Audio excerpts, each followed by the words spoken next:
Imagine you are drifting through the vast darkness of space, where light is nothing more than a lonely speck, and every limit you once believed in begins to dissolve.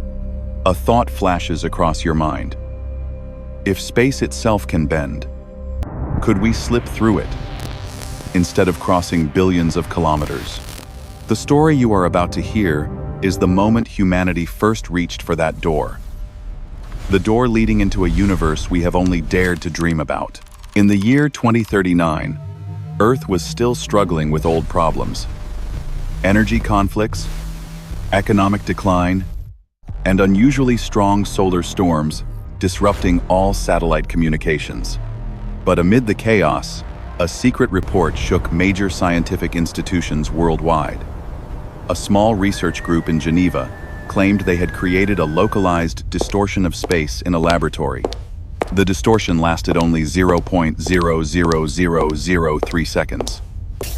But for physics, that was monumental. For the first time in human history, space itself had been bent on command. And this moment became the beginning of a project humanity would later refer to, with a name both simple and overwhelming: Project Horizon Alpha, the world's first warp drive initiative.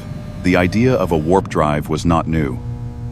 In the 20th century, physicist Miguel Alcubierre proposed a theoretical model describing how space could be compressed in front of a spacecraft and expanded behind it, allowing it to ride a bubble of curved space-time rather than physically moving forward. But two problems made it seem like pure science fiction.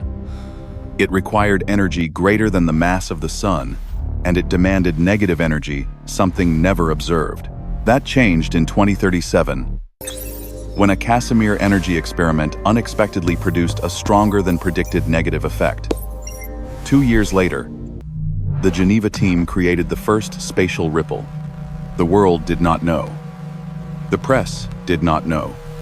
Only a few top institutions had access to the data. And when the European Space Agency confirmed the phenomenon was real, every gear in the global scientific machine began to turn. A plan to build a stable warp bubble a few centimeters wide was approved. Everything was about to change. At the center of this story, a figure who would spark debate for decades, was Aiden Kael, a young astrophysicist with a bold personality.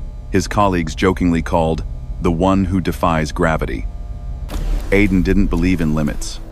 He once said, "Space is not vast. We are merely too small." The Horizon Alpha facility was built deep beneath Iceland, where no one could hear the experimental engines shattering the air. Aiden was one of 5 project leads, but the only one willing to sign off on a full-scale test before the scheduled date. A decision the government would later call reckless, but humanity would call destiny. Without Aiden, no journey would have begun. On March 14th, 2041, a small cube-shaped chamber, barely the size of a hand, was placed inside a perfect vacuum. It had no engines, no moving parts, nothing that could generate thrust. It only contained a miniature warp generator boosted by amplified Casimir energy. When the switch was flipped, there was no sound. But on the high-resolution camera feed, the cube vanished for 0.1 seconds and reappeared 5 centimeters away. Not quantum teleportation, not a trick. It had traveled directly through bent space, as if the universe had folded for it. Aiden stood frozen as he watched the screen. We just achieved what 2,000 years of physics claimed was impossible. History no longer had a reverse gear. Not everyone was pleased. Senior scientists warned that a warp bubble could tear space-time, generate unknown radiation, or open pathways into unstable regions of the universe. But Horizon Alpha pushed forward. Pressure from powerful nations intensified. Everyone wanted the first faster-than-light technology.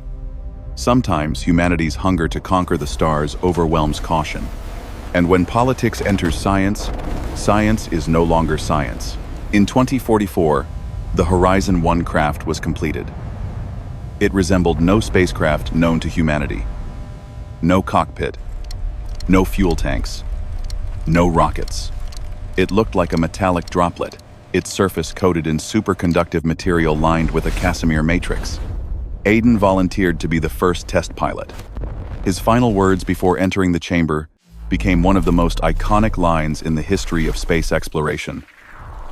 "If no one dares step into the unknown, we will forever remain trapped in our own well." Horizon 1 was programmed to activate its warp bubble for 1 second. Expected movement, 30 centimeters. But when the countdown ended, the craft was gone. No heat signature, no signals, nothing. Aiden vanished. Internally, Horizon Alpha fell into panic. They believed he was dead. Until 72 seconds later, a weak signal, almost indistinguishable from static, appeared on a backup channel. It carried Aiden's trembling voice. I don't know where I was, but I saw light. Not like any light we know." Aiden was found 11 kilometers from the facility, physically unharmed but deeply shaken. Two strange details emerged. His biological clock indicated nearly 6 hours had passed for him, while only 72 seconds passed on Earth. And the molecular structure of his suit showed slight elongation, as if stretched by extreme spatial distortion. Aiden described seeing no stars, no planets, only a fold space curling in on itself. He did not move, but space moved around him. For a moment, he felt two realities overlapping. Physicists attempted to recreate the event, but every simulation failed. Where had the warp bubble taken Aiden? No one knew. After 18 months of analysis, researchers proposed that the warp bubble may have pushed Aiden into a subspatial corridor, a natural geometric structure formed when space-time is intensely curved. If real, then the universe was not a labyrinth of impossible distances, but a network of shortcuts. Horizon Alpha wanted to test this for real. No more 30 centimeters. No more 1-second bursts. Their next target, Proxima Centauri. They planned to sustain a warp bubble for 7 minutes. If successful, the craft might appear there instantly. If not, it might vanish forever. On September 12th, 2049, the unmanned Horizon 5 was launched. The warp generator activated. 7 minutes passed. No signal. The team assumed the test had failed. But as the 8th minute began, a burst of blinding light erupted beside the facility. A metallic object materialized, trembling before stabilizing. Horizon 5 had returned. But the real shock was not its return. It was the data inside. The video was blurry and distorted, but clear enough to reveal colossal tubes of light, layers of compressed space stacked like folded fabric, and pulsating luminous regions behaving like the heartbeat of the universe. And then, a dark pyramid-shaped structure floating in the corridor. Not stone, not metal. It resembled the shadow of a higher dimensional object. When Aiden saw the footage, he whispered, "We are not the first to travel through this place." If true, then who built it? And are they still out there? The official report claimed Horizon 5 only demonstrated warp bubble feasibility. All information about the subspatial corridor was classified. The public learned only about the physics. They did not hear about the pyramid, the strange lights, or Aiden's experience of overlapping realities. But then, a leaked audio recording appeared. Aiden's voice said, "Warp drive does more than shorten distance. It tears a layer of the universe, and behind that layer, it is not empty." The statement ignited global debate. Some believed him. Others dismissed it as conspiracy. But one truth remained. The warp drive had opened a new road, and the biggest question lingered. Is someone waiting on the other side? 10 years after Horizon 5, humanity prepared for the first crewed warp journey. The chosen traveler once again was Aiden Kael.